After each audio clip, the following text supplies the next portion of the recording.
Pangsanlibutang ulat.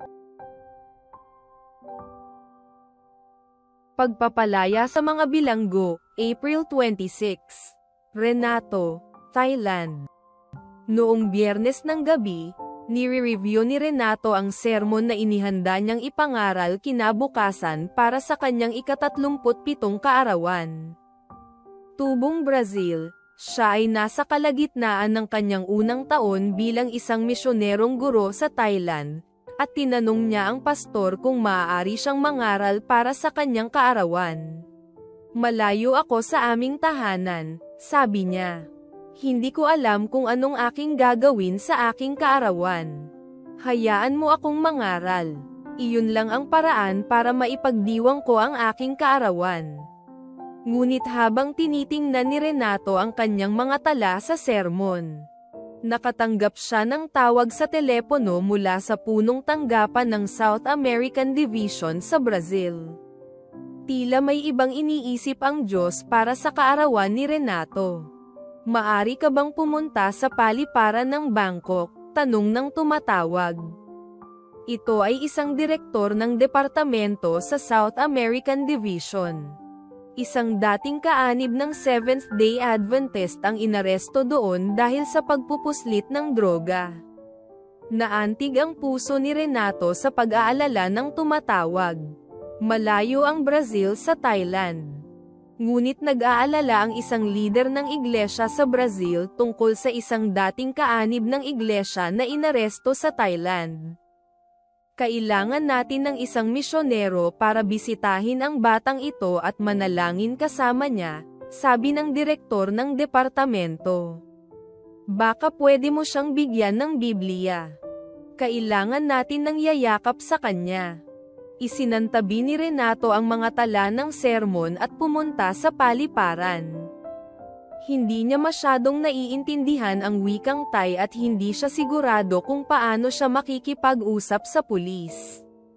Nakadama rin siya ng pagkabalisa at konting takot na pumunta sa pulis para pag-usapan ang isang taong hindi niya kilala. Sa paliparan, sinabi ng pulis na huli na siyang dumating. Inilipat na ang binata sa ibang lugar. Wala siyang magawa sa paliparan. Lumipas ang ilang linggo, at nakatanggap si Renato ng isa pang tawag sa telepono. Sa pagkakataong ito ay mula ito sa abogado ng binata sa Brazil. Sinabi niya na ang kanyang kliyente ay nasa isang kulungan na hindi kalayuan sa Bangkok at tinanong kung maaari siyang bisitahin ni Renato. Pumunta si Renato. Ito ang una sa naging maraming regular na pagbisita niya sa bilangguan. Nagkaroon ng problema sa pagkain ang binata dahil baboy at seafoods na mga sikat na pagkain sa Thailand ang madalas na inihahain sa bilangguan.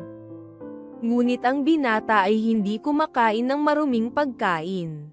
Tinawag ng ina ng binata si Renato at sabay silang naghanap ng pagkain na maaaring dalhin ni Renato sa kulungan. Inamin ng binata kay Renato na nakagawa siya ng malaking pagkakamali, at nagpahayag siya ng pagnanais na ituwid ang mga bagay sa Diyos. Nag-usap ang dalawa tungkol sa Diyos at sa kanyang pag-ibig.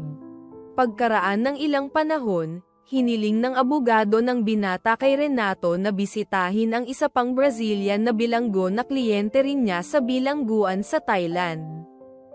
Kaya si Renato na dumating sa Thailand upang turuan ang 100 mga bata sa ika-4 na baitang sa isang paaralang Adventist, ay naging misyonero rin sa 2 bilanggong mga taga-Brazil sa isang bilangguan sa Thailand. Ngayon ay buwan-buwan niyang binibisita ang 2 lalaki at handa siyang makipagkita sa iba pang dayuhang bilanggo kung ibibigay ng Diyos ang pagkakataon. "Idinadalangin ko na mabago ang kanilang mga puso," sabi niya.